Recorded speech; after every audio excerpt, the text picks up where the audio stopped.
The wind howled across the open plain, slicing through Emma Porter's woolen coat like a knife as she urged her exhausted mare forward. The blizzard had descended without warning, transforming the familiar trail to her uncle's ranch into an unrecognizable white wasteland. She'd been a fool to attempt the journey alone, but stubbornness ran in the Porter blood, and she'd been determined to deliver her mother's medicine before nightfall. Emma squinted against the stinging snow, her gloved hands numb on the reins. "Just a little farther, Penny," she whispered to her faithful mare, her voice immediately swept away by the wind. But the horse's labored breathing had grown more pronounced with each passing mile, steam billowing from her nostrils as she struggled through the deepening drifts. When Penny stumbled for the third time, Emma's heart seized. The horse's strength was failing fast. "Come on, girl," she pleaded, but her words fell on deaf ears as Penny took two more faltering steps before her front legs buckled. Emma barely had time to kick her feet free from the stirrups before the mare collapsed beneath her, sending her tumbling into the snow. "Penny!" Emma scrambled to her horse's side, brushing snow from the animal's heaving flanks. The mare's eyes rolled wildly, her breath coming in painful gasps. "No, no, no," Emma murmured, tears freezing on her cheeks. She was miles from anywhere, alone in a worsening blizzard with a fallen horse and night approaching fast. Death had never felt so close. The storm muffled all sound except the wind's mournful wail, which was why Emma didn't hear the approaching rider until he was nearly upon her. A tall figure on horseback materialized through the curtain of snow, and Emma found herself instinctively reaching for the small Derringer pistol tucked in her coat pocket. The Arizona Territory in 1885 was no place for a woman to trust strangers, especially not one caught alone and vulnerable. "Whoa there!" a deep voice called out as the rider pulled his horse to a stop. "Need some help, madam?" Emma blinked up at the stranger, a tall man whose features were mostly obscured by a heavy scarf and the brim of his hat pulled low against the storm. Only his eyes were visible piercing blue, even in the dim light of the fading day. "My horse," she managed to say through chattering teeth. "She's collapsed." The man swung down from his saddle with fluid grace that spoke of years in the saddle. He crouched beside Penny, his gloved hands running expertly over the mare's trembling body. "Exhaustion," he pronounced after a moment, "and the cold's not helping." He turned those intense blue eyes toward Emma. "Where were you headed?" "Naco, my uncle's ranch about 8 miles east of town." Emma fought to keep her voice steady. "I need to get there tonight. My mother's medicine—" "You won't make it tonight," the man cut in, his tone matter of fact. "Not in this storm and not without a horse." "I have to try," Emma insisted, her breath clouding in the frigid air. The man studied her for a long moment, then sighed. "My ranch is closer, 4 miles west of here." He gestured to his horse, a magnificent black stallion that stood patiently in the blowing snow. "We can ride double. I'll come back for your mare once you're safe." Emma hesitated, eyeing the stranger warily. "I don't even know your name, sir," a flash of white teeth beneath the scarf as he offered a brief smile. "Samuel James. Most folks call me Sam." He tipped his hat slightly. "And you are Emma Porter." "Well, Miss Porter, we're losing daylight and this storm's only getting worse." He extended his hand. "I promise you'll be safe at my place and we can figure out how to get you to your uncle's tomorrow." Emma glanced down at Penny, who lay shivering in the snow. The mare wouldn't survive the night out here, but neither would Emma if she tried to continue on foot. With a silent prayer, she placed her hand in Sam's and allowed him to pull her to her feet. "My saddlebags," she said, gesturing to Penny. Sam nodded and quickly transferred Emma's belongings to his own saddle. Then he lifted Emma as if she weighed nothing at all, settling her in his saddle before mounting behind her. His arms came around her to take the reins, creating a protective cage of warmth that Emma tried desperately not to lean into. "I'll come back for your horse," he promised again as he turned his stallion into the wind. "She's sheltered enough by those rocks to survive a few hours." "I've got a wagon at the ranch." Emma nodded, unable to speak as exhaustion and cold overwhelmed her. She felt herself swaying in the saddle, her body betraying her as consciousness began to slip away. "Stay with me, Miss Porter," Sam's voice rumbled in her ear. "Talk to me. Tell me why you're foolish enough to be riding alone in a blizzard." His words stung enough to rouse her. "I'm not foolish," she protested weakly. "My mother is ill. The doctor in Naco gave me medicine for her, but our ranch hand who accompanied me fell ill himself and had to stay in town. I couldn't wait another day." "So you decided to brave the storm alone." Sam's tone held a mixture of disapproval and something like reluctant admiration. "I've ridden this trail 100 times," Emma said defensively. "The storm came up so suddenly." "They do that out here," Sam agreed. "But it's still no place for a woman alone." Emma bristled at his words. "I've been riding these ranges since I was 8 years old, Mr. James. I'm perfectly capable." "I can see that," he replied dryly, his arm tightening around her as she swayed again. "That's why you're half frozen and your horse is down." Emma fell silent, too tired to argue further. The snow continued to fall heavily, and she found herself leaning back against Sam's broad chest despite her best intentions.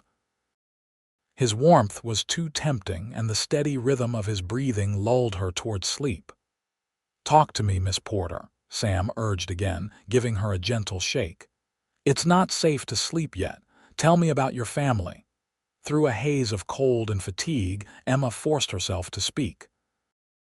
She told him about her mother, Eleanor, who had moved to the Arizona Territory with Emma's father 15 years ago. About her father's death from pneumonia 3 years past. About her uncle who had taken over the running of their struggling ranch while Emma cared for her increasingly frail mother. Sam listened and asked occasional questions, his deep voice rumbling through his chest and into her back. Emma couldn't tell how long they rode. Time had lost all meaning in the white void of the storm, but eventually, a dark shape emerged from the swirling snow. "Home," Sam announced, relief evident in his voice. "Stay with me a little longer, Miss Porter." The shape resolved itself into a sturdy ranch house with a large barn beside it. Sam guided his horse directly into the barn, and the sudden absence of howling wind felt like a blessing. He dismounted swiftly and lifted Emma down, steadying her when her legs threatened to buckle. "Can you stand?" he asked, his hands lingering on her waist. Emma nodded, though in truth she wasn't certain. "My horse, I'll go back for her as soon as I get you settled," Sam promised. He quickly unsaddled his stallion, gave the animal a cursory rubdown, and led Emma toward the house. The warmth that enveloped them when Sam opened the door nearly brought Emma to her knees. A fire blazed in a stone hearth, filling the main room with golden light and blessed heat. The house was simple but well built, with a central living area, a kitchen visible through an archway, and several doors that presumably led to bedrooms. "Sit," Sam instructed, guiding Emma to a chair near the fire. He stripped off his gloves and scarf, revealing a handsome face with a strong jaw darkened by stubble.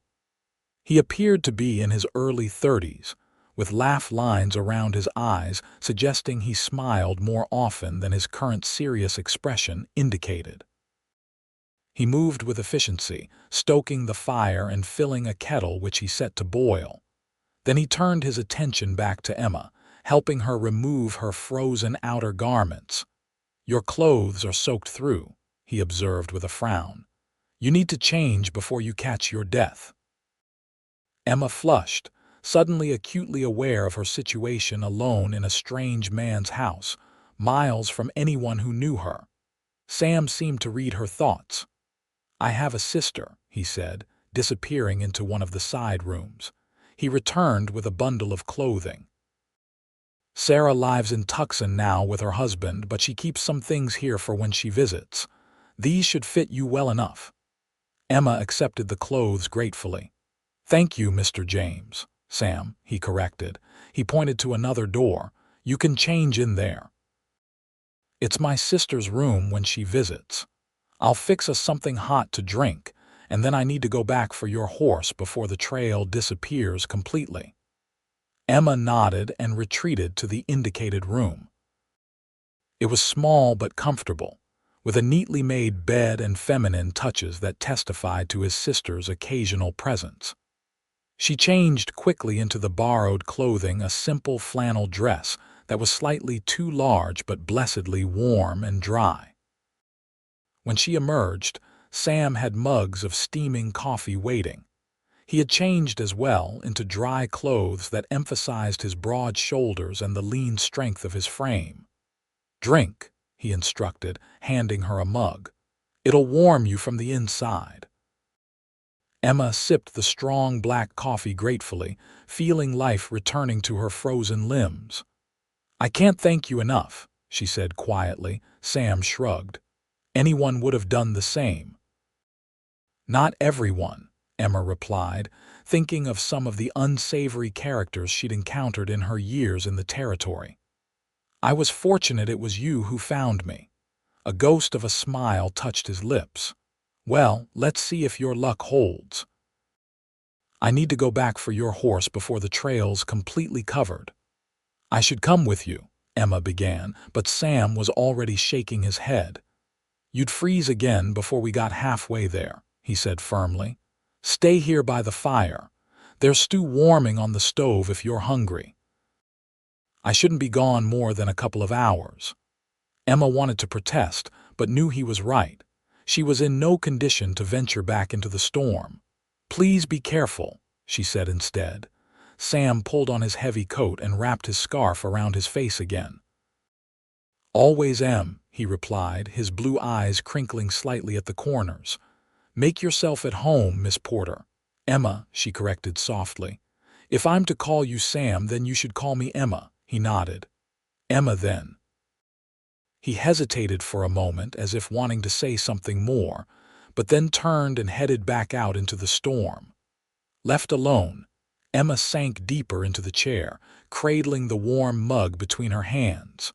Her thoughts drifted to her mother, who would be worrying by now. To Penny, lying in the snow. To this enigmatic man who had saved her life, and was now risking his own to save her horse. Outside, the wind howled against the windows, but inside Sam James's house, Emma Porter was warm, safe, and increasingly curious about the man who had ridden through a blizzard to rescue a stranger.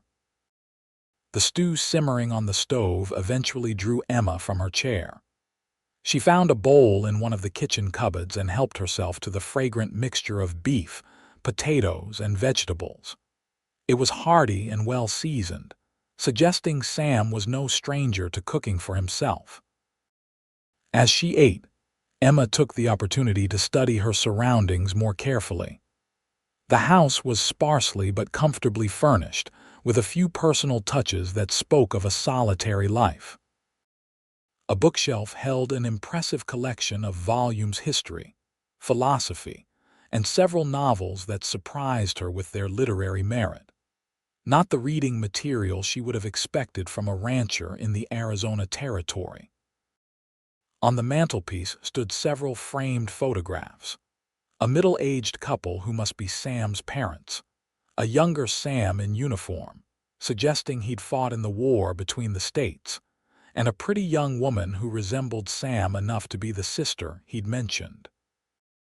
What was missing, Emma noted, were any photographs of a wife or children. Given Sam's age, she guessed him to be around 32 or 33. His unmarried state was somewhat unusual in these parts, where most men sought wives as soon as they established themselves. Her inspection was interrupted by the sound of the door opening. Emma turned to see Sam stamping snow from his boots in the entryway, his face reddened by cold. "Your mare is safe in the barn," he announced, unwinding his scarf. "She's exhausted and a bit chilled, but I don't think there's any permanent damage. A night of rest and some good feed should set her right." Relief flooded through Emma. "Thank you," she said fervently. "Penny was my father's horse before she was mine. I couldn't bear to lose her." Sam hung his coat on a peg by the door. "She's a fine animal. Good bloodlines." "You know horses well," Emma observed. "Raised them most of my life," Sam replied, moving to the stove to serve himself a bowl of stew. "My father was a horse breeder back in Kentucky before we came west." "Is that where you're from originally?" "Kentucky," Sam nodded, settling into a chair across from her. "Left when I was 16 to fight in the war, came west afterward with my parents and sister." A shadow crossed his face. "My parents died in '77, influenza." "I'm sorry," Emma said softly. "My father passed 3 years ago, pneumonia." "It's a hard country," Sam said simply, turning his attention to his food. They ate in companionable silence for a few minutes before Emma spoke again. "The storm doesn't sound like it's letting up." "It's not," Sam confirmed. "We're in for a long night of it.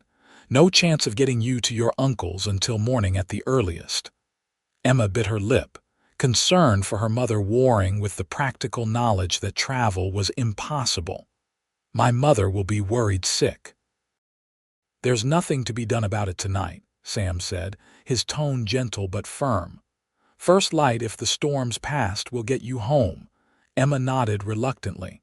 "You're right, of course." She glanced toward the windows where snow continued to swirl in the darkness. "It was foolish of me to try to make it back today." "Not foolish," Sam corrected her. "Devoted. There's a difference." His understanding surprised her. Most men of her acquaintance would have lectured her on her recklessness without considering her motives. "Tell me about your ranch," she said, changing the subject. "You mentioned raising horses." Sam's expression brightened. "Quarter horses, mainly. I breed and train them for cattle work and racing. Started with just 4 mares and a stallion I brought from Kentucky after the war. Now I have one of the best breeding operations in the territory." "You must be proud," Emma said, genuinely impressed. "It's been hard work," Sam admitted, "but worth it." He rose to refill his coffee mug, offering the pot to Emma, who declined with a shake of her head. "What about your family's place?" "Nothing so grand," Emma replied. "We run about 100 head of cattle. It was my father's dream to build something substantial, but—" She trailed off. "After he died, it's been a struggle just to keep going. My uncle helps, but he has his own ranch to run." "And your mother is ill?" Emma nodded. "She's never been strong, and grief took a further toll. The doctor in Naco has been treating her for consumption." Sam's expression sobered. "I'm sorry to hear that. It's a cruel disease." "The medicine helps," Emma said. "That's why I was so determined to get home with it today." "It's safe?" Sam asked. "The medicine, I mean, you have it with you?" "Yes, in my saddlebags." "Good." Sam settled back in his chair, studying her over the rim of his mug. "You're very young to shoulder such responsibilities." Emma bristled slightly. "I'm 22, hardly a child." A smile tugged at Sam's lips. "I didn't mean to offend. It's just that most women your age in these parts are focused on finding husbands and starting families, not running ranches." "I've had offers," Emma said, lifting her chin. "I've declined them all. My mother needs me, and the ranch is my inheritance. I won't abandon either." "A woman rancher," Sam mused. "That's rare in these parts." "The cattle don't seem to mind," Emma retorted, then felt immediately foolish for her sharpness. This man had saved her life. He didn't deserve her testiness. "I'm sorry, I'm just tired of being underestimated because I'm a woman." "No apology needed," Sam said easily. And for what it's worth, I don't underestimate you.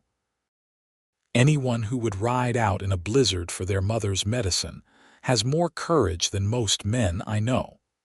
The compliment warmed Emma more than it should have. She looked away, suddenly conscious of the intimacy of their situation, sharing a meal in the firelit room, with the storm isolating them from the rest of the world. Sam seemed to sense her discomfort. He rose and gathered their empty bowls. "You should get some rest. You can take Sarah's room." "I'll bank the fire and sleep out here." "I can't take your sister's room," Emma protested. "You can and you will," Sam replied firmly. "I've slept in worse places than my own hearth rug, I assure you." Too exhausted to argue further, Emma conceded, "Thank you for everything." Sam merely nodded. "Sleep well, Emma." In Sarah's room, Emma slipped between clean sheets that smelled faintly of lavender. Despite her worries about her mother and her strange circumstances, exhaustion claimed her almost immediately. Her last conscious thought was of blue eyes crinkling at the corners and strong arms holding her safe against the storm. Emma woke to stillness. After the constant howling of the wind, the silence was almost unsettling. Pale light filtered through the curtains, suggesting early morning. She lay still for a moment, orienting herself, remembering the events of the previous day. The smell of coffee and something baking drew her from the bed. She smoothed the borrowed dress as best she could and ran her fingers through her tangled auburn hair, wishing for a proper brush. There was a small mirror on the wall, and Emma was dismayed by her reflection-pale face, dark circles under her green eyes, and her hair a hopeless mess. "You look like you've been dragged through a storm," she muttered to herself, then laughed softly at the truth of it. There was nothing to be done. She squared her shoulders and opened the door. Sam stood at the stove, his back to her. He'd already dressed for the day in work clothes, a flannel shirt with the sleeves rolled up revealing muscular forearms, worn denim pants and suspenders. His dark hair was damp, as if he'd recently washed. "Good morning," Emma said softly. He turned, and the smile that lit his face made Emma's heart skip a beat. "Good morning. I was beginning to think you might sleep the day away. What time is it?" "Just after 7, Sam replied, gesturing toward a chair at the table. "Sit. I've made breakfast." Emma obeyed, watching as Sam set a plate of biscuits and gravy before her, followed by a cup of steaming coffee. "This looks wonderful," she said, suddenly aware of her hunger. "Thank you." Sam joined her with his own plate. "Storm passed about an hour before dawn," he said. "Left nearly 2 feet of snow, but the sun's out now. It'll start melting soon." "We can leave for my uncle's ranch today?" Emma asked eagerly. Sam nodded, but there was a slight reservation in his expression. "The trails will be bad for riding. I think it's best if I hitch the wagon. It'll be slower but safer for your mare." Emma's heart sank at the thought of further delay, but she knew he was right. "How long will it take to hitch up?" "Not long. To reach your uncle's place?" Sam considered. "With the snow, probably most of the day. We won't arrive before late afternoon." "My mother will be frantic," Emma murmured. "Does your uncle know you were coming back yesterday?" "Yes, he was expecting me." "Then he's likely already sent someone to check on you in town," Sam reasoned. "And when they learn you left, they'll know you were caught in the storm. They might even be out looking for you." The thought was both comforting and alarming. "All the more reason to start as soon as possible," Emma said. Sam nodded, finishing his breakfast quickly. "I'll go hitch the team and get your mare ready. There's hot water on the stove if you want to wash up." Left alone, Emma made quick use of the hot water, grateful for the chance to feel somewhat human again. She found a comb in Sarah's room and managed to tame her hair into a presentable braid. By the time Sam returned to announce the wagon was ready, she felt considerably refreshed. Outside, the world was transformed. Snow blanketed everything, sparkling blindingly in the morning sun. The air was crisp and cold, but without the vicious wind of the previous day, it felt almost pleasant. Sam had hitched 2 sturdy draft horses to a wagon, and Penny stood tied to the back, looking remarkably recovered from her ordeal. Sam helped Emma up to the wagon seat and wrapped a heavy blanket around her legs before climbing up beside her. The wagon lurched forward, the horses breaking trail through the deep snow. "It's beautiful," Emma said, gazing at the pristine white landscape. "It is," Sam agreed. "Dangerous as hell, but beautiful." They drove in companionable silence for a while, the only sounds the creak of the wagon and the steady breathing of the horses. Emma found herself studying Sam's profile surreptitiously, the strong line of his jaw, the slight crook in his nose that suggested it had been broken at some point, the way the morning sun brought out auburn highlights in his dark hair. "You're staring," Sam said without looking at her, a smile playing around his lips. Emma flushed. "I was just thinking." "About what?" "About how lucky I was that you found me yesterday," she said truthfully. "What were you doing out in the storm anyway?" "Checking on some of my horses in the north pasture," Sam replied. "I knew the storm was coming and wanted to make sure they had shelter. I was on my way back when I spotted you." "Divine providence," Emma murmured. Sam glanced at her. "You believe in that sort of thing, don't you?" "That some things happen for a reason." Sam was quiet for a moment. "I've seen too much senseless death to believe everything happens for a purpose," he said finally. "But sometimes," he shook his head, "sometimes things do seem arranged, like you finding me just when I needed help most."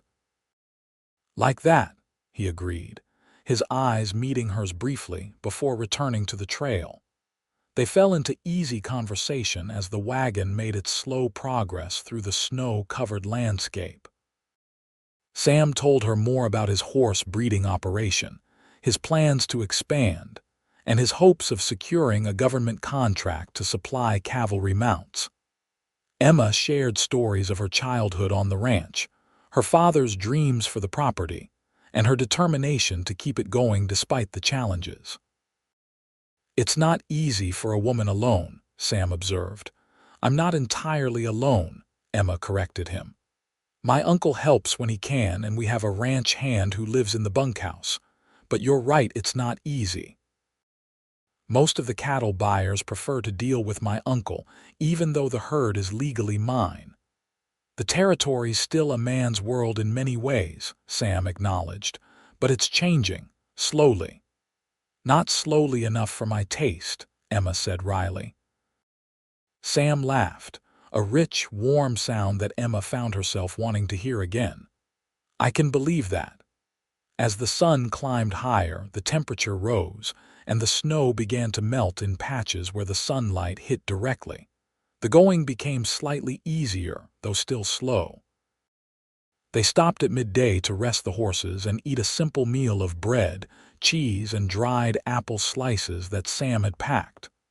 "We're making good time, all things considered," Sam said as they sat on the wagon seat, sharing the food. "Another 4 or 5 hours, I'd guess."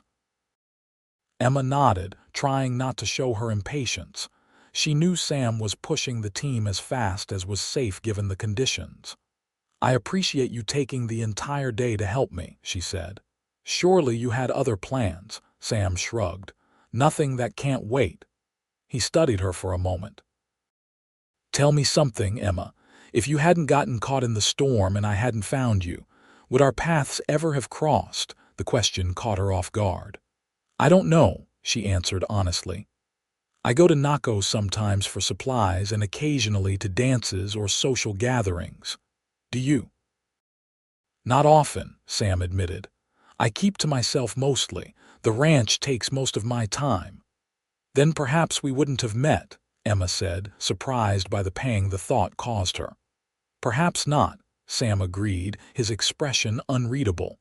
He gathered the remains of their meal and stowed them away.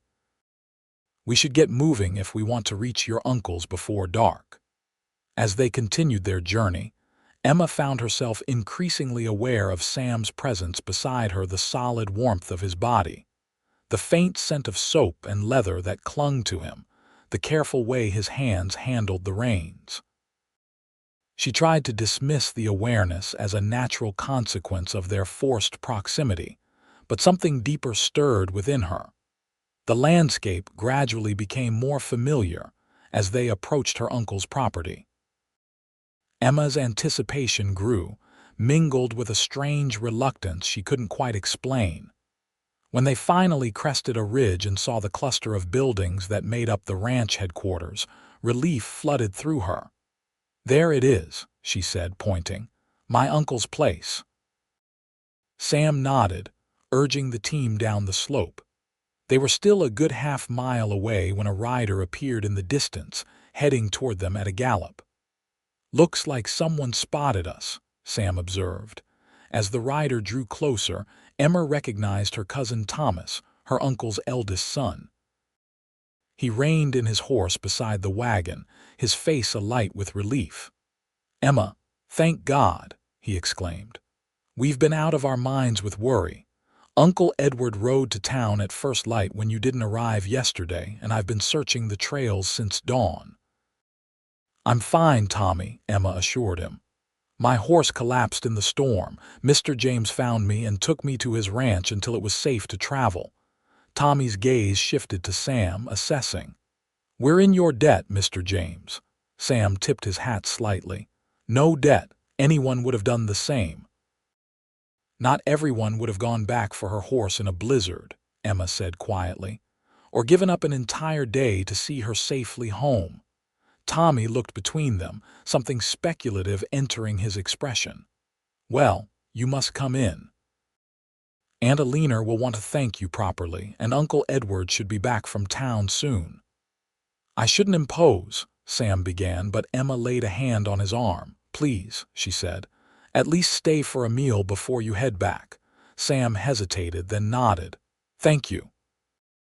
Tommy led the way to the ranch house, a substantial structure of adobe and timber that sprawled comfortably beneath a stand of cottonwood trees. The front door flew open as they approached, and a slender woman with graying auburn hair emerged, her face pale with anxiety. "Emma," she cried, rushing down the steps as quickly as her frail health allowed. "Mother," Emma leapt from the wagon and ran to embrace her. "I'm so sorry to have worried you. Are you all right?" "Am I all right?" her mother echoed incredulously. "Child, I've been beside myself with fear when you didn't arrive yesterday." I know," Emma soothed, "but I'm safe, and I have your medicine." She gestured toward Sam, who had descended from the wagon and stood respectfully a few paces away. "Thanks to Mr. James. He found me when my horse collapsed in the storm." Alina Porter turned to Sam, her green eyes so like her daughter's filled with gratitude. "Mr. James, I cannot thank you enough." Sam removed his hat. "It was my honor, Mrs. Porter. Your daughter is quite remarkable. She never lost her composure, even in dire circumstances." Pride joined the relief in Alina's expression. "That sounds like my Emma." She gestured toward the house. "Please come inside. You must be exhausted after your journey." The interior of the Porter home was warm and welcoming, with comfortable, well-worn furniture and family photographs adorning the walls. A Hispanic woman emerged from the kitchen, wiping her hands on her apron. "Señorita Emma, gracias a Dios," she exclaimed. "I'm fine, Maria," Emma assured her. "Just tired and hungry." "I fix something right away," Maria promised, her dark eyes curious as they flicked to Sam. "This is Mr. James," Alina explained. "He rescued Emma during the storm." Maria bobbed a quick curtsy. "Gracias, señor. I make you special dinner, yes." "That's very kind," Sam replied with a smile that made the older woman blush. "Tommy, please see to Mr. James's horses," Alina instructed. "And Emma, you must change and rest. You look exhausted." "I need to give you your medicine first," Emma insisted, retrieving the carefully wrapped package from her saddlebags. While Alina took her medicine and Emma went to change, Sam found himself alone in the porter's sitting room. He wandered to the mantelpiece, studying the family photographs. One showed a younger Emma, perhaps 16 or 17, seated beside a distinguished-looking man with kind eyes, her father, Sam guessed. Another depicted Emma on horseback, her face alight with laughter as she raced across an open field. That was taken 2 summers ago. Sam turned to find Alina watching him from the doorway. "She looks happy," he observed. "She was," Alina said, moving to join him, "before her father died, before I became such a burden." "She doesn't see you as a burden," Sam said quietly. "She rode through a blizzard to bring you medicine." Alina's eyes filled with tears. "That's what worries me. She's sacrificing her youth, her chances for happiness to care for me and the ranch. Perhaps she finds happiness in doing what she believes is right," Sam suggested. Alina studied him thoughtfully. "Perhaps. But a life solely dedicated to duty leaves little room for joy." She changed the subject abruptly. "Tommy tells me you breed horses near Naco." "Yes, madam. The Double J Ranch, about 12 miles west of town." Recognition flickered in Alina's eyes. "The James Place. I've heard of it. My husband admired your stock greatly, though we could never afford your prices." Sam smiled. "They are admittedly on the high side, but the bloodlines justify it. So I've heard." Alina gestured for him to sit. "Tell me, Mr. James, how exactly did you come to find my daughter?" Sam related the events of the previous day, careful to present them in a way that highlighted Emma's courage rather than her precarious situation. Alina listened attentively, her shrewd gaze assessing him in a way that made Sam suspect she was seeing more than he intended to reveal. "You seem to have formed quite an impression of my daughter in a short time," she observed when he finished. "She's not easy to forget," Sam admitted, then flushed slightly at his own candor. A knowing smile touched Alina's lips. "No, she isn't." Further conversation was prevented by Emma's return. She had changed into a simple blue dress that brought out the color of her eyes, and her damp hair suggested she'd taken the opportunity to wash properly. She looked younger somehow, more vulnerable without the armor of her practical riding clothes. "Maria says dinner will be ready soon," she announced. "And Uncle Edward has just ridden in. He's seeing to his horse, but he'll join us shortly." The meal that followed was lively, with Emma's uncle, a burly, good-natured man with a booming voice, insisting on hearing every detail of the rescue. Sam found himself the center of attention, a position that made him somewhat uncomfortable, but the porter's genuine warmth gradually put him at ease. "So you fought with the Union?" Edward asked at one point. Sam nodded.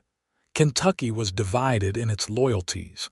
My father opposed slavery on moral grounds, so there was never any question where our family stood." "And after the war you came west?" "Not immediately," Sam replied. "I returned to Kentucky for a time, but—" He hesitated. "There were painful memories there. My parents decided to make a fresh start in the West, and I came with them." Something in his tone must have conveyed that the subject was difficult, for Edward deftly changed the topic to horses, a subject on which Sam was happy to expound. The conversation flowed easily, and Sam found himself laughing more than he had in months, drawn in by the family's easy camaraderie. As the evening wore on, Sam became increasingly aware that he should depart. The thought was unexpectedly unwelcome. "I should be getting back," he said finally during a lull in the conversation. "It's a long ride, and my foreman will be wondering what became of me." "Surely you won't set out tonight," Alina protested. "It's already dark, and after your ordeal yesterday you must be exhausted." "Mother's right," Emma added. "Stay the night. We have plenty of room." Sam looked between them, temptation warring with propriety. "I wouldn't want to impose further." "Nonsense," Edward declared. "The least we can do is offer you a comfortable bed for the night. You can leave at first light if you must." In the end, Sam allowed himself to be persuaded. A room was prepared for him, a small but comfortable chamber that Edward explained had once belonged to Emma's younger brother, who had died of fever as a child. Left alone, Sam sat on the edge of the bed, his thoughts in turmoil. In the space of 2 days, his carefully ordered existence had been thoroughly disrupted. He had come to the Arizona territory seeking isolation, a place to heal from wounds both physical and emotional. He had deliberately avoided entanglements, focusing solely on building his ranch and his reputation as a breeder. Now, suddenly, he found himself drawn to Emma Porter in a way he had not been drawn to any woman in years. It was more than her beauty, though she was undeniably lovely. It was her spirit, her determination, the fierce love for her family that had driven her to risk her life in a blizzard. These were qualities Sam had thought extinct in himself, burned away by war and personal tragedy. A soft knock at his door interrupted his thoughts. He opened it to find Emma standing in the hallway, a folded quilt in her arms. "I thought you might need an extra blanket," she said. "The nights can be cold in this part of the house." "Thank you," Sam said, accepting the quilt. Their fingers brushed in the exchange, and he felt a jolt of awareness that made him step back slightly. Emma seemed similarly affected. She clasped her empty hands together, her eyes not quite meeting his. "I wanted to thank you again," she said softly. "Not just for the rescue, but for being so kind afterward, for going back for Penny in the storm, for bringing me home safely." "You've thanked me enough," Sam replied, his voice equally soft. "No," Emma shook her head. "I don't think I can ever thank you enough." She hesitated, then added, "I've been thinking about what you asked earlier, whether our paths would have crossed if not for the storm." "And," Sam prompted when she fell silent, "and I'm glad they did," Emma said simply. "Even under such circumstances." Before Sam could respond, she turned and walked quickly down the hall, leaving him staring after her with a curious lightness in his chest that he hadn't felt in years. Morning dawned clear and bright, the snow already melting under the desert sun. Sam rose early, intending to depart with minimal disruption to the household, but found the kitchen already occupied. Emma stood at the stove, her back to him, humming softly as she prepared breakfast. "You're up early," Sam commented. Emma turned, a smile lighting her face. "I'm always up with the sun. Ranch habit." She gestured to the coffee pot. "Help yourself. Breakfast will be ready soon." Sam poured a cup and leaned against the counter, watching as Emma competently managed several pans at once. "You didn't have to cook for me." "I wanted to," she replied simply. "Maria doesn't come in until later, and I thought you might appreciate a hot meal before you leave." "I do," Sam admitted. "Thank you." They ate at the kitchen table, just the two of them in the quiet morning light. Sam found himself reluctant to break the companionable silence, savoring these final moments before he returned to his solitary existence. "Will your foreman have managed without you?" Emma asked eventually. "Jake," Sam smiled. "He's more than capable. Truthfully, he probably runs things better when I'm not there to interfere." "You don't strike me as the interfering type." "No. What type do I strike you as then?" Emma considered him thoughtfully. "The self-sufficient type. The kind who prefers to handle everything personally, not because you don't trust others, but because you're accustomed to relying only on yourself." Her perception startled him. "You've deduced all this in 2 days. Am I wrong?" Sam shook his head slowly. "No, you're not wrong." Emma smiled, pleased. "I've always been good at reading people. My father said it would either make me very wise or very cynical." And which has it made you? A bit of both, I suspect, Emma replied with a small laugh, though I try to lean toward wisdom when possible. All too soon, breakfast was finished. Sam insisted on helping with the dishes despite Emma's protests, and they worked side by side at the sink, their shoulders occasionally brushing in a way that sent warmth spreading through Sam's chest. When it was time to leave, the entire Porter family gathered to see him off. His wagon had been returned to him, Tommy, and one of the ranch hands had ridden to Sam's place the previous evening to retrieve it, and Penny was deemed fit to travel, having recovered well from her ordeal. "You must come visit us again," Alina said warmly as Sam prepared to depart. "Perhaps when you're next in Naco on business." "I'd like that," Sam replied, surprised to realize how much he meant it. Edward shook his hand firmly. "You're welcome any time, James. And if there's ever anything we can do for you, you need only ask." Finally, Sam turned to Emma, who stood slightly apart from the others. "Miss Porter," he said formally, extending his hand. Emma placed her hand in his, but instead of shaking it, Sam raised it to his lips in a gesture that belonged more to the drawing rooms of the East than the frontier of Arizona. "Mr. James," she replied, a flush coloring her cheeks. Sam reluctantly released her hand and mounted his horse. With a final tip of his hat to the assembled family, he turned and rode away, fighting the urge to look back until he had crested the first rise. When he did glance over his shoulder, he saw Emma still standing where he had left her, a solitary figure with the sun glinting on her auburn hair. 2 weeks passed, during which Sam threw himself into work with unusual intensity. Jake, his foreman, commented more than once on his distracted air, but Sam brushed off the observations with practiced ease. He told himself that his restlessness would pass, that the memory of green eyes and auburn hair would fade with time.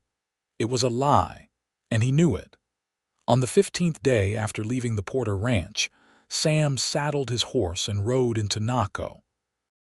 He told himself he needed supplies, that the correspondence waiting at the post office couldn't be delayed any longer. But as he tied his horse outside the general store, his eyes kept drifting toward the doctor's office across the street, wondering if by chance, "Mr. James." Sam turned, his heart leaping at the familiar voice. Emma stood a few yards away, a basket over her arm and surprise evident in her expression. "Miss Porter," he replied, removing his hat. "This is unexpected." "I'm here for my mother's medicine," Emma explained, moving closer. "And a few things from the mercantile." "Your mother is well?" Sam inquired, falling into step beside her as they moved toward the store. "Better," Emma nodded. "The medicine helps considerably." She glanced up at him. "And you, how have you been?" "Busy," Sam said, which was true but incomplete. "The spring foaling season is approaching. It's our busiest time of year." They reached the store, and Sam held the door for her. Inside, the owner greeted them both by name, his eyebrows rising slightly at seeing them together. Sam was acutely aware that in a town as small as Naco, their conversation would be noted and discussed. As Emma selected items from her list, Sam made a show of examining tools he didn't need, keeping her in his peripheral vision. She moved with a grace that drew his eye, confident and self-possessed in a way few women of his acquaintance managed. When she had completed her purchases, Sam impulsively stepped forward. "May I buy you a cup of coffee, Miss Porter? The cafe across the street makes a decent brew." Emma hesitated, glancing at the clock on the wall. "I should be getting back." "Just 1 cup," Sam pressed gently. "There's a matter I'd like to discuss with you." Curiosity flickered in her eyes. "Very well. 1 cup." The cafe was nearly empty at this hour, and they secured a table by the window. Once they were settled with steaming cups before them, Emma fixed Sam with a direct look. What matter did you wish to discuss, Mr. James? Sam found himself suddenly at a loss for words. He had rehearsed this conversation a dozen times on the ride to town, but now that Emma sat across from him, all his carefully prepared phrases deserted him. He began, then cleared his throat. I find myself thinking of you often, Miss Porter. A flush rose in Emma's cheeks, but her gaze remained steady. Do you? Yes, Sam took a breath. I wondered if perhaps you might allow me to call on you properly, I mean. Call on me, Emma repeated as if testing the words. You mean, court me, Sam nodded, his mouth suddenly dry. If that would be acceptable to you, and to your mother, of course. Emma was silent for a long moment, her expression unreadable. May I ask why? The question caught Sam off guard. Why? Yes. Why do you wish to court me? We've spent all of 3 days in each other's company. Hardly enough time to form a meaningful attachment. Some attachments don't require much time, Sam said quietly. Sometimes you just know. Emma's expression softened slightly. That sounds remarkably like something my father would have said. He claimed he knew he would marry my mother the moment he saw her. And did she feel the same? A smile touched Emma's lips. Not at first. She thought he was far too impulsive, too romantic for his own good. And yet they married. Eventually, Emma agreed. After he spent months proving his sincerity. Sam leaned forward slightly. I'm prepared to prove my sincerity, Emma, if you'll give me the chance. Emma studied him for a long moment, and Sam had the distinct impression she was seeing past his exterior to something deeper. Finally, she nodded. I suppose I'm curious to see what form this proof might take. It wasn't the enthusiastic acceptance Sam might have hoped for, but it wasn't a rejection either. Does this mean I may call on you? It means you may try, Emma replied with a hint of mischief in her eyes. I make no promises beyond that. Sam found himself grinning. That's fair. When might I begin this attempt? Sunday dinner, Emma decided. If you're free, of course. I'll make myself free, Sam assured her. They finished their coffee, the conversation turning to lighter topics, the weather, local news. A particularly spirited colt Sam was training. When it was time for Emma to leave, Sam walked her to where her horse was tethered outside the doctor's office. Until Sunday then, he said, helping her mount. Until Sunday, Emma agreed. She looked down at him for a moment, hesitation in her eyes, then added softly, I've thought of you too, Sam. Often. Before he could respond, she turned her horse and rode away, leaving Sam standing in the dusty street with a smile he couldn't have suppressed if he'd tried. Sunday arrived with agonizing slowness. Sam spent the morning in an unusual state of nervous anticipation, changing his shirt twice and polishing his boots, until Jake commented dryly that he could see his reflection in them. He chose his newest suit, a dark blue affair that had been ordered from a tailor in Tucson and worn only once before, for a meeting with Army procurement officers. You look like you're headed to a funeral, Jake observed as Sam prepared to depart. Thank you for that encouraging assessment, Sam replied dryly. Jake grinned. The Porter girl must be something special to have you this worked up. I've known you 8 years and I've never seen you fuss like this over a woman. Sam couldn't deny it. She is. Different. Different how? Sam considered the question seriously. She's strong, independent, not looking for someone to rescue her or provide for her. She already does that for herself. He smiled slightly. And yet there's a softness to her too, a kindness.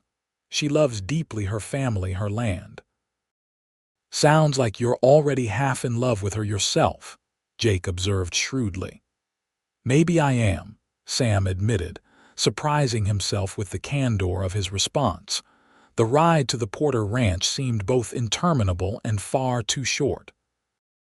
Before Sam was fully prepared, he found himself dismounting in the yard, a bottle of good whiskey for Edward, and a small package for Emma clutched perhaps too tightly in his hands. Tommy greeted him at the door with a knowing grin. "Right on time, Mr. James. Come in. The ladies are finishing up in the kitchen." The house smelled of roasting meat and fresh bread, making Sam realize how long it had been since he'd enjoyed a proper home-cooked Sunday dinner. The bachelor meals he shared with Jake and the other hands were filling but hardly memorable. Edward rose from his armchair to shake Sam's hand. "Good to see you, James. No trouble on the trails." "None at all," Sam assured him, presenting the whiskey. "A small token of appreciation for your hospitality." Edward examined the label with approval. "Kentucky bourbon, a man after my own heart." The sound of the kitchen door opening drew Sam's attention. Emma entered, wearing a dress of deep green that complemented her eyes and hair. She was followed by her mother, who looked notably improved since Sam had last seen her. "Mr. James," Alina greeted him warmly. "How lovely to see you again." "Mrs. Porter," Sam replied with a slight bow. "You're looking well." "The medicine works wonders," Alina said, "and having my daughter safely home does even more for my constitution." Sam turned to Emma, who was watching him with a mixture of amusement and something deeper that made his pulse quicken. "Miss Porter," he said, presenting the small package. "A small gift if you'll accept it." Emma looked surprised. "You didn't need to bring anything." "I wanted to." She accepted the package, unwrapping it carefully to reveal a small leather-bound book of poetry. "Tennyson," she said, opening the cover to examine the title page. "This is a beautiful edition." "I noticed you had several volumes of poetry in your home," Sam explained. "I thought perhaps this might be a welcome addition to your collection." Emma looked up, a genuine smile lighting her face. "It is, thank you." The moment stretched between them until Alina gently cleared her throat. "Dinner is ready," she announced. "Shall we?" The meal was as delicious as the aromas had promised: roast beef with vegetables from Alina's kitchen garden, fresh bread still warm from the oven, and an apple pie that Sam declared the best he'd ever tasted. The conversation flowed easily, with none of the awkwardness Sam had feared might arise from the changed nature of his relationship with Emma. After the meal, Edward suggested that Sam might like to see the improvements he'd made to the barn, a transparent attempt to allow the younger man some time alone with Emma that Sam nevertheless gratefully accepted. As they rose from the table, Alina caught her daughter's eye. "Perhaps you might show Mr. James the garden, Emma. The roses are particularly fine this year." Emma nodded, a faint blush coloring her cheeks. "If Mr. James would be interested." "I would be very interested," Sam assured her. The garden behind the Porter home was small but well tended, with neat beds of vegetables interspersed with flowering plants. A trellis along one wall supported climbing roses that were indeed in magnificent bloom, their fragrance perfuming the air. "Your mother has a gift," Sam observed as they walked slowly among the plantings. "To create such beauty in the desert is no small achievement." "It was my father's garden originally," Emma replied. "After he died, tending it became Mother's way of keeping him close." She touched a rose petal gently. "She taught me that grief can be transformed into something beautiful if you're willing to put in the work." "A wise lesson," Sam said softly, "and one I've been slow to learn myself." Emma glanced at him. "You've known grief." Sam nodded, his eyes on the distant mountains. "More than my share, perhaps." "Will you tell me?" Emma asked, her voice gentle. Sam was silent for a long moment. He had never spoken of this to anyone since coming west, had buried the memories so deeply he sometimes managed to forget them for days at a time. But something about Emma's presence beside him, her quiet strength, made him want to unburden himself. "I was married once," he said finally. "Before the war, her name was Catherine." Emma's surprise was evident, but she said nothing, waiting for him to continue. "We were childhood sweethearts," Sam went on. "Married young just before I enlisted, she was." He smiled sadly. "She was everything to me, beautiful, kind, full of life." "What happened?" Emma asked softly when he fell silent. "She died," Sam said simply, "while I was away fighting. Childbirth fever, they called it.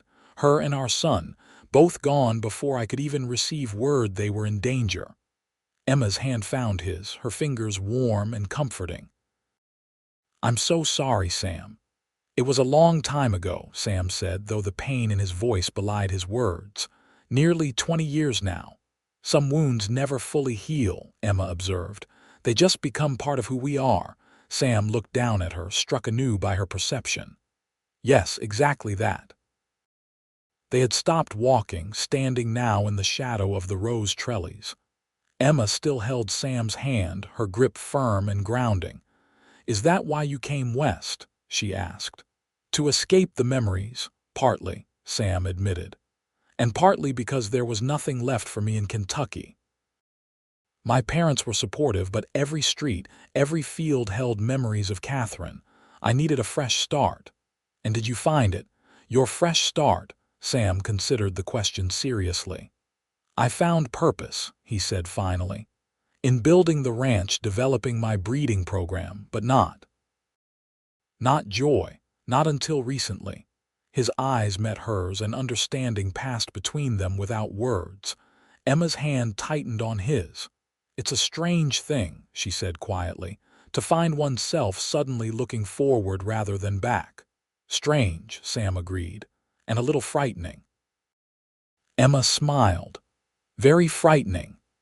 Their conversation turned to lighter matters after that, books they had both enjoyed, music, Emma's hopes for improving the ranch's cattle stock. But something had shifted between them, a deeper understanding that made even these casual exchanges feel weighted with significance.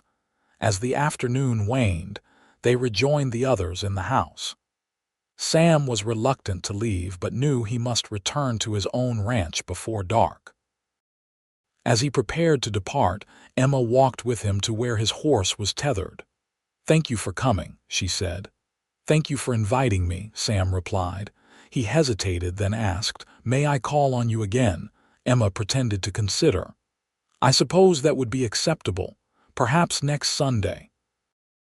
"Next Sunday," Sam agreed. He took her hand, pressing a kiss to her knuckles. "Until then, Emma." The weeks that followed established a pattern.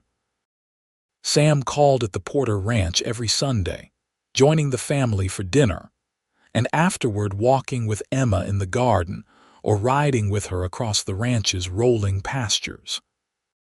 Occasionally during the week, he found reasons to be in Naco when Emma made her regular trips for her mother's medicine, and they would share coffee at the cafe or simply walk together through the small town. With each meeting, Sam felt himself falling deeper under Emma's spell. He admired her intelligence, her quiet competence, her unwavering devotion to her family and their land. She challenged him, made him laugh, drew him out of the shell he had constructed around himself over years of solitude. For her part, Emma found herself looking forward to Sam's visits with an eagerness that both thrilled and alarmed her. She had long ago resigned herself to a life dedicated to her mother and the ranch, setting aside girlish dreams of romance. Now, unexpectedly, those dreams had been reawakened, and she wasn't entirely sure what to do with them. "He cares for you deeply," Alina observed one evening as she and Emma sat on the porch, watching the sunset paint the distant mountains gold and crimson. "I know," Emma replied softly.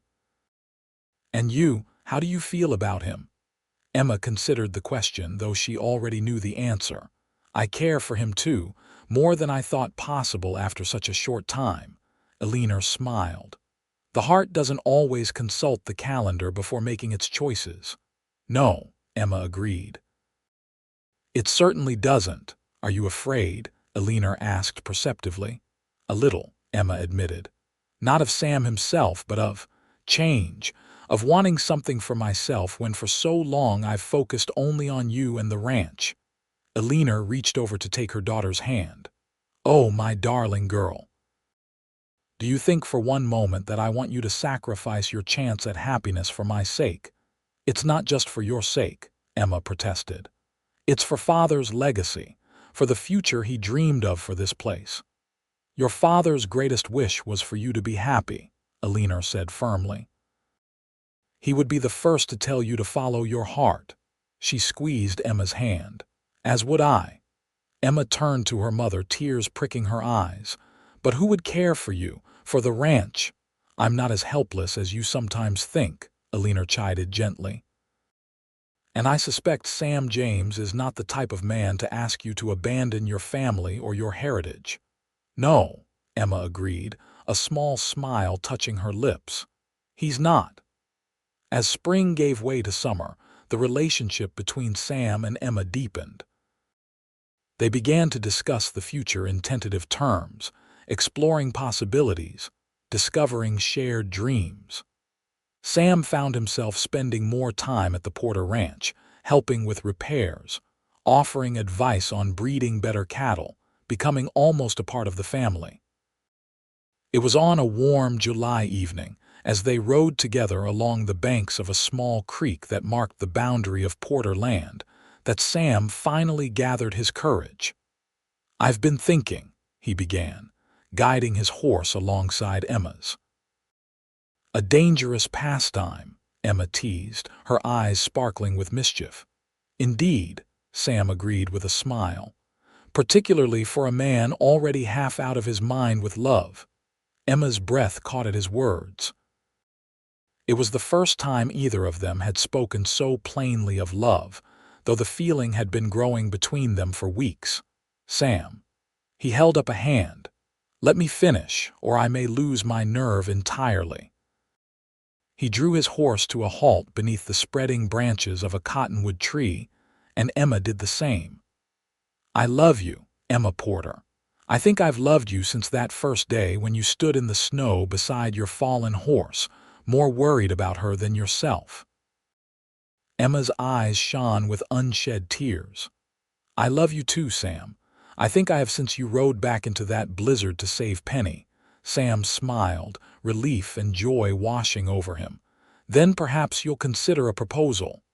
A proposal, Emma repeated, her heart racing. Not of marriage, not yet, Sam clarified, though that is certainly my hope for our future. What then? A partnership, Sam said. Of sorts. I've been discussing it with your uncle and he thinks it has merit. Emma raised an eyebrow. You've been discussing me with Uncle Edward behind my back. Not you, Sam hastened to correct. A business arrangement, of mutual benefit to both our properties. I'm listening, Emma said, intrigued despite herself. Your cattle operation and my horse breeding program complement each other, Sam explained. The Porter Ranch has excellent grazing land but limited capital for expansion. The Double J has capital but is reaching the limits of its suitable grazing areas. And you suggest? A merger of sorts, Sam said. We combine resources, use Porter land for expanded grazing, use Double J capital to improve the cattle stock, share profits accordingly. Emma considered the proposal thoughtfully. It has merit from a business perspective, she acknowledged. But what does this have to do with us? With your feelings for me? Sam's expression softened. It means we could build something together, Emma, something that honors both our dreams. Your father's legacy would remain intact, improved even. Your mother would be cared for, and we. He reached across the space between their horses to take her hand. We could be together without you having to choose between your family obligations and your own happiness. Tears spilled down Emma's cheeks. You've thought of everything, haven't you? I've tried, Sam admitted. Though I suspect there are details we need to work out together. Together, Emma repeated softly. I like the sound of that. Is that a yes? Sam asked, hope evident in his voice. Emma smiled through her tears. It's a yes to the partnership. As for the rest, let's take it one step at a time. Sam's answering smile was radiant. One step at a time, he agreed. Though I warn you, I don't intend to step slowly. Emma laughed, a sound of pure joy that echoed across the sunlit meadow. I wouldn't expect anything less from the man who rode into a blizzard to rescue a stranger. The partnership between the Double J and the Porter Ranch was formalized in August, with contracts drawn up by a lawyer from Tucson that protected both families' interests. The arrangement raised eyebrows among some of the local ranchers, but the business sense behind it soon became apparent as both operations began to flourish under the combined leadership. Sam found himself spending nearly as much time at the Porter Ranch as at his own, dividing his attention between the two properties with a newfound energy that Jake attributed, not incorrectly, to the influence of that Porter girl. For her part, Emma discovered that sharing the burden of ranch management left her more time to spend with her mother, whose health continued to improve under the regular care of the doctor in Naco. It was at the harvest dance in September, held in the town hall and attended by nearly every family within 20 miles, that Sam finally made his more personal intentions clear to the community at large. As the fiddlers struck up a waltz, he led Emma onto the floor, her green silk dress swirling around her as they moved together in perfect harmony. "Have I told you how beautiful you look tonight?" Sam murmured as they turned beneath the lantern light. "Only 3 times," Emma replied with a smile. "I'm beginning to think you might mean it." "I do," Sam assured her, "though your beauty is the least of the reasons why I love you." Emma's eyes widened slightly. It was the first time he had spoken of love so openly where others might overhear. "Sam, I'm tired of waiting," he said quietly. "Of taking things one step at a time. I know what I want, Emma. I want you by my side, not just in business but in life, in all things." The music swelled around them as Emma gazed up into Sam's earnest face. "Are you asking what I think you're asking?" "Not here," Sam replied. "Not with half the county watching, but soon." His arms tightened around her waist. Very soon. The opportunity came the following Sunday. After dinner with the Porters, Sam suggested a ride, just the two of them. Elena exchanged a knowing look with her brother, who suddenly discovered urgent business in the barn, leaving the young couple to depart without chaperonage. Sam led Emma to a spot he had discovered on Porter land, a small mesa overlooking the valley where both their ranches lay spread out below them. The setting sun bathed the landscape in golden light, turning the distant mountains to silhouettes against the flaming sky. "It's beautiful," Emma breathed, dismounting to stand at the edge, the wind lifting tendrils of hair that had escaped her practical braid. "Yes," Sam agreed, though his eyes were fixed on her profile rather than the view. "Emma." She turned to him, her expression softening at whatever she saw in his face. "Yes, Sam." He took her hands in his. "When I came to Arizona, I thought I was done with love, done with the risk of loss, of pain. I built a life around work and duty, and I told myself it was enough." Emma squeezed his hands encouragingly but remained silent, letting him find his way. "Then a blizzard blew you into my path," Sam continued, a smile touching his lips. "And suddenly nothing was enough anymore, not without you." "Sam," Emma whispered, her eyes bright with emotion. "I love you, Emma Porter," Sam said simply, "with everything I am, with a heart I thought long dead until you awakened it." He reached into his pocket and withdrew a small box. "Will you marry me, be my partner in all things for all our days?" Emma's tears spilled over as Sam opened the box to reveal a delicate gold ring set with a single perfect pearl surrounded by tiny diamonds. "It was my mother's," he explained softly, "and my grandmother's before that. It's beautiful," Emma managed through her tears. "And yes, "I will marry you, Samuel James." Sam slipped the ring onto her finger, then pulled her into his arms, kissing her with all the love and longing that had built within him over the months of their courtship. Emma returned his kiss with equal fervor, her arms twining around his neck as the sun slipped below the horizon, painting the sky in shades of promise. The wedding took place on a crisp October morning, with the cottonwoods along the creek blazing gold against the clear blue sky. It was a simple ceremony, held on the Porter Ranch with only family and close friends in attendance. Emma wore her mother's wedding dress, carefully altered to fit her taller frame, and carried a bouquet of late roses from the garden her father had planted. Sam waited for her beside the creek where they had shared their first declarations of love, his expression transforming from nervous anticipation to awe as Emma appeared on her uncle's arm. The local justice of the peace officiated, but it was the personal vows exchanged by bride and groom that brought tears to every eye. "I promise to love you through all seasons," Sam vowed, his voice steady despite the emotion evident in his face. "To stand beside you in joy and in sorrow, in plenty and in want. To build with you a life of purpose and meaning. To cherish you all the days of my life. I promise to love you with a full and open heart," Emma responded, her voice clear in the hushed gathering. "To walk beside you as your equal partner. To create with you a home filled with laughter and understanding. To be your shelter in the storm, as you once were mine." The celebration that followed was joyous but intimate, with a feast prepared by Maria and the women of both ranches. There was music and dancing, laughter and a few sentimental tears, particularly when Sam led Alina onto the floor for a dance that left both mother and son-in-law misty-eyed. As evening approached, the newlyweds departed for Tucson, where they would spend a week at a hotel before returning to the life they were building together.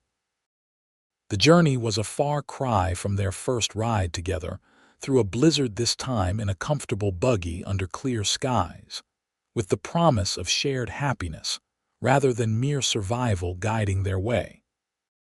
Their honeymoon passed in a blur of discovery, not just of each other as husband and wife, but of shared dreams for their future. They talked late into each night, planning improvements to both ranches, discussing how they might eventually merge the operations completely, imagining the family they hoped to create together. When they returned, it was to a new reality they had created through their partnership. Sam had arranged for an addition to be built onto the Porter house, a wing that would serve as their private quarters while allowing them to remain close to Alina. The arrangement surprised some of their neighbors, who had expected the new Mrs. James to move to her husband's ranch.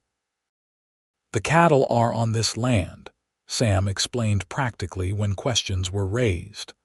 "And Mrs. Porter needs her daughter nearby. It makes good sense for us to be based here." What he didn't say, but what Emma understood perfectly, was that he was giving her the gift of continuity, allowing her to fulfill her responsibilities to her mother and her father's legacy, while building their new life together. For her part, Emma made sure Sam didn't feel he was living in someone else's home. She incorporated his books and personal treasures into their quarters, consulted him on every decision regarding the ranch operations, and rode with him to the Double J several times a week to ensure his breeding program continued to flourish under their shared attention. The winter that followed their marriage was mild compared to the previous years, with no blizzards to match the one that had brought them together. Still, on the anniversary of their first meeting, Sam and Emma rode out to the spot where Penny had collapsed, now marked by a small cairn of stones. "It seems like a lifetime ago," Emma mused as they stood beside the marker. "And yet just yesterday." "Both," Sam agreed, his arm around her waist. I remember how fierce you looked, half frozen but still determined to protect your horse from the strange man who appeared out of the snow." Emma laughed. "I remember thinking you were either my salvation or my doom." "And which did I turn out to be?" Sam asked, turning her to face him. Emma's expression softened. "Both, in a way. You saved me from the storm. But you also doomed me to a lifetime of loving you, which I suspect will never be entirely peaceful." Sam grinned. "Would you have it any other way?" "Not for all the world," Emma assured him, rising on tiptoe to kiss him. They rode home as the sun began to set, just as they had on that first desperate journey. But this time there was no fear, no uncertainty, only the solid knowledge that whatever storms life might bring, they would weather them together. Spring brought new life to the combined ranches, calves in the pastures, foals in the breeding pens, and the announcement that the James family would be welcoming its newest member in the fall. Eleanor wept with joy at the news, and Edward ordered the finest bourbon from Tucson to celebrate the impending arrival of his grandnephew or grandniece. Emma bloomed during her pregnancy, her natural vitality enhanced by the new life growing within her. Sam found himself watching her with a mixture of pride, love, and occasionally, when she insisted on continuing her usual activities despite her advancing condition, exasperation. "You need to rest," he insisted one evening in late summer as Emma reviewed the accounts at the desk in their sitting room. "I'm perfectly fine," she replied without looking up. "The baby isn't due for another month at least." "Even so, Sam," Emma interrupted, finally raising her eyes to his. "I appreciate your concern. I truly do, but I am not an invalid, and this baby is as sturdy as its parents." Sam recognized the stubborn set of her jaw and sighed in defeat. "At least let me help with the accounts," he offered.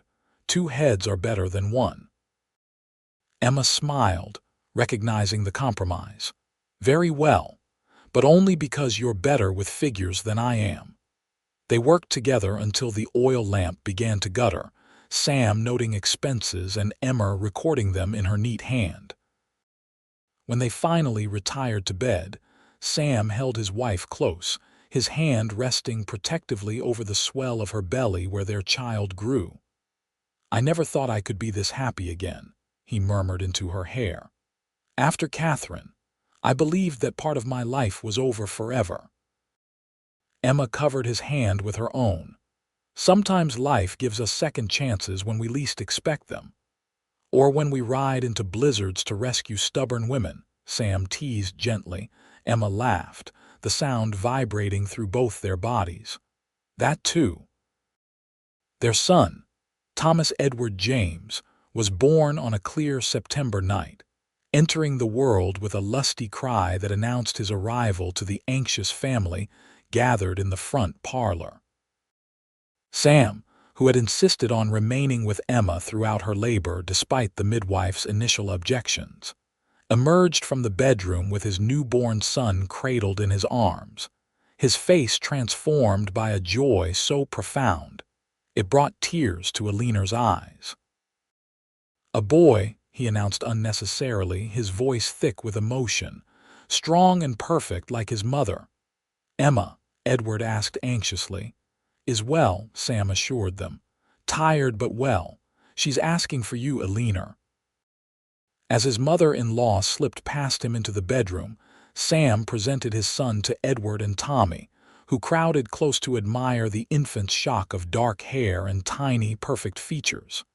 "He has the James nose," Edward observed with a grin. "Poor lad." "But his mother's determination," Sam replied, gazing down at the baby who had already grasped his finger with surprising strength. "Heaven help us all." The first year of young Thomas's life passed in a blur of joy and exhaustion for his parents. Emma discovered that, for all her competence in managing a ranch, the demands of motherhood presented an entirely new challenge. Sam found himself taking on more of the daily ranch operations to allow Emma time with their son, a division of labor that evolved naturally as they adjusted to their expanded family. Elinor thrived in her role as grandmother, her health continuing to improve as she found new purpose in helping care for Thomas. The bond between grandmother and grandson became a source of joy for the entire family, and Emma often found her mother singing lullabies to Thomas that she remembered from her own childhood. As Thomas grew from infant to toddler, the ranches continued to prosper under the combined management of Sam and Emma. The double treacherous reputation for quality horseflesh spread beyond Arizona territory, bringing buyers from as far away as California and Texas. The Porter cattle operation expanded, with improved bloodlines resulting in higher prices at market. "We should consider combining the brands," Sam suggested one evening as they sat on the porch, watching 2-year-old Thomas playing with the ranch dog under Elinor's watchful eye. "Create a single operation rather than maintaining the fiction of 2 separate ranches." Emma considered the idea. "What would we call it? The Double J&P Ranch seems rather unwieldy." "The Circle JP," Sam proposed, "a new brand for our combined legacy." Emma smiled, liking the symbolism. "A circle, no beginning, no end, just continuity." "Exactly," Sam agreed, taking her hand. "What do you think?" "I think my father would approve," Emma said softly. "He always believed in building for the future, not clinging to the past." The rebranding of the combined ranches was completed just in time for the arrival of their second child, a daughter they named Catherine Elinor, after both their mothers. She was a quieter baby than her brother had been, with Emma's auburn hair and Sam's blue eyes, a combination that prompted Edward to predict she would break hearts across the territory when she grew up. "Not if her father has anything to say about it," Sam declared, cradling his infant daughter with a protectiveness that made Emma smile. "She has plenty of time before we need to worry about that," Emma soothed. "Though I suspect she'll be as headstrong as the rest of the women in this family." "God help me," Sam groaned, but the adoration in his eyes as he gazed down at Catherine belied his words.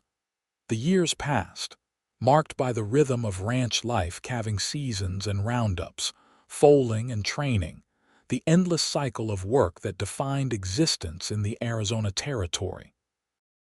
The Circle JP flourished under the partnership of Sam and Emma James, becoming one of the most successful operations in the region. Their family grew as well. Thomas and Catherine were joined by a second brother, Samuel Jr., and later by another sister, Sarah, named for Sam's sister, who had moved to San Francisco with her husband but remained a beloved aunt to the James children through regular visits and correspondence. Through it all, the bond between Sam and Emma deepened, their partnership in business mirroring their partnership in life. They disagreed occasionally, both were strong-willed individuals with definite opinions, but they never lost the fundamental respect and love that had drawn them together. "Do you ever regret it?" Sam asked Emma one evening, nearly 10 years after their wedding. They sat on the porch of what was now undeniably their home, watching the sunset paint the distant mountains in shades of rose and gold.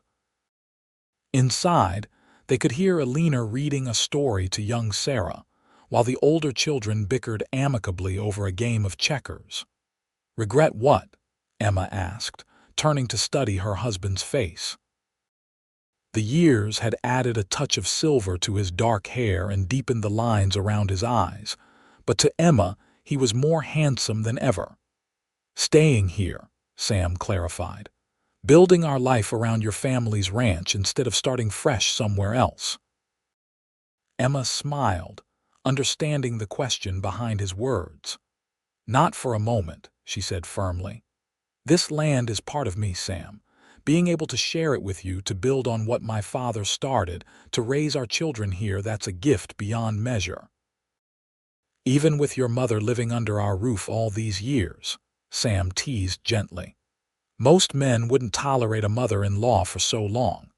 Most men aren't you, Emma replied simply. You've never asked me to choose between my family and you. You made room in your heart for all of us. Sam reached for her hand, his expression growing serious. I know something about loss, Emma, about regret. I wouldn't inflict either on you for all the world. Emma leaned over to kiss him softly. That's why I love you, Samuel James. That and about 1,000 other reasons. Their moment was interrupted by the screen door banging open as Thomas burst onto the porch, his face alight with excitement. Pa, there's a man in the yard asking for you. Says he's from the War Department. Sam rose, exchanging a curious glance with Emma. The War Department. Did he say what he wanted? Thomas shook his head. Just that he needs to speak with you right away. The visitor turned out to be a cavalry officer bearing news that would alter the course of the Circle JP Ranch's future. The Army was expanding its presence in the territory, responding to increased tensions with the remaining Apache bands, and was in need of reliable suppliers for cavalry mounts. We've heard excellent things about your breeding program, Mr. James, the officer explained as they sat in the study that had once been Edward's domain. The commander believes your stock would be ideal for our purposes. I'm flattered, Sam replied cautiously. But I should warn you, our operation isn't large enough to supply hundreds of horses annually. We're aware of your current capacity, the officer assured him. What we're proposing is more of a partnership.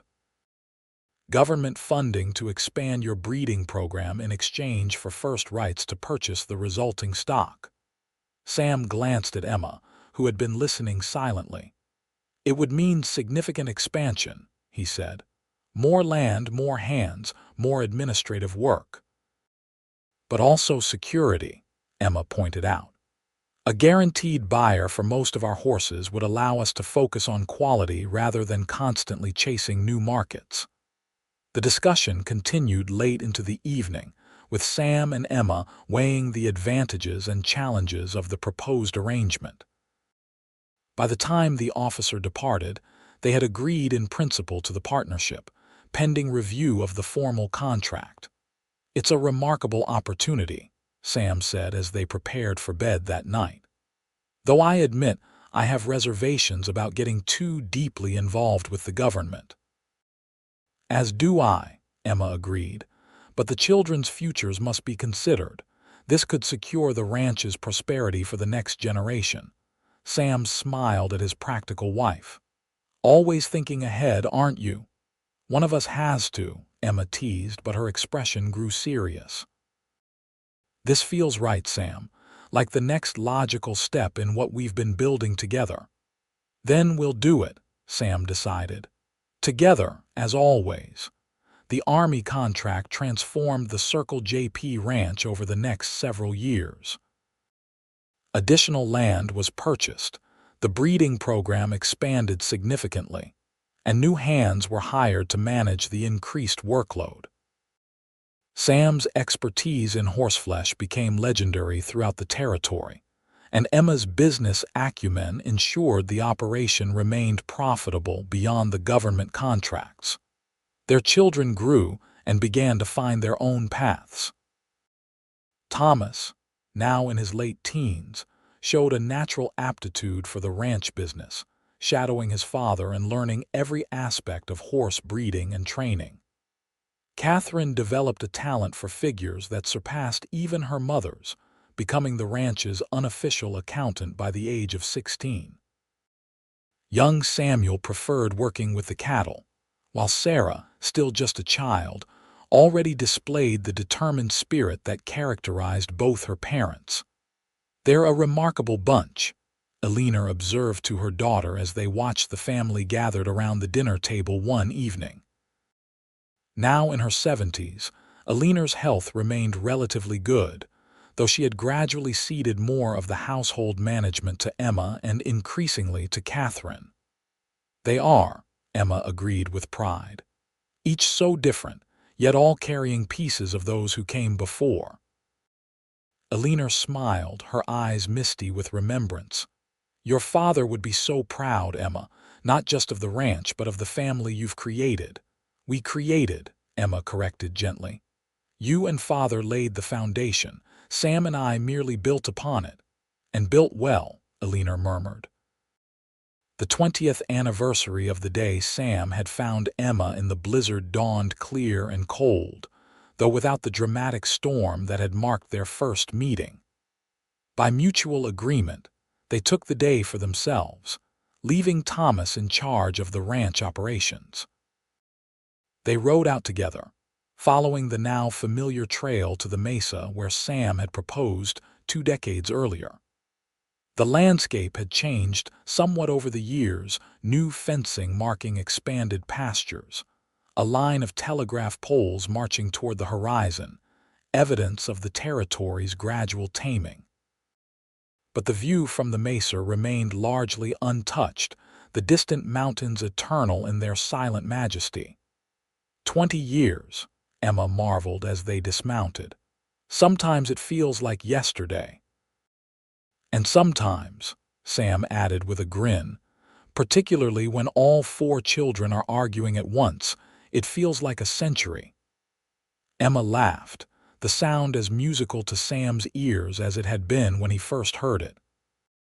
At 42, her auburn hair now threaded with silver, the laugh lines around her eyes deepened by years of frontier sun, Emma was more beautiful to him than ever. "Any regrets?" she asked, echoing the question he had posed to her years before.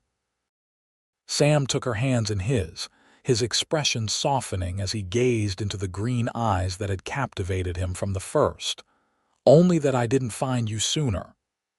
"I believe we found each other exactly when we were meant to," Emma replied. "Not a moment too soon or too late." Sam nodded, acknowledging the truth of her words. "Divine providence, perhaps," Emma said with a small smile, "or perhaps just extraordinarily good fortune." "Either way," Sam said, pulling her into his arms, "I thank God every day for that blizzard." Emma rested her head against his chest, listening to the steady beat of his heart. "As do I," she murmured. "As do I." They stood together on the mesa, 2 people who had found in each other not just love, but partnership, understanding, and the courage to begin again after loss. Behind them lay 20 years of shared joys and sorrows, triumphs and challenges, the building of a legacy that would outlast them both. Before them stretched the promise of years yet to come of watching their children grow into adulthood, of welcoming grandchildren, of continuing to build the life they had forged together. As the sun began its descent toward the western horizon, they mounted their horses for the ride home, not to the solitary cabin where a storm-tossed stranger had found shelter, but to the bustling ranch that was the heart of the empire they had built together. An empire founded on love, nurtured by determination, and destined to endure long after they were gone. For Emma Porter and Samuel James, it had all begun with a desperate ride through a blinding blizzard. But it had become a journey of far greater significance, a journey of healing, of second chances, of love's remarkable power to transform lives when least expected. And as they rode side by side toward home, toward family, toward the future they continued to create together, both knew with absolute certainty that it was a journey neither would ever regret having taken.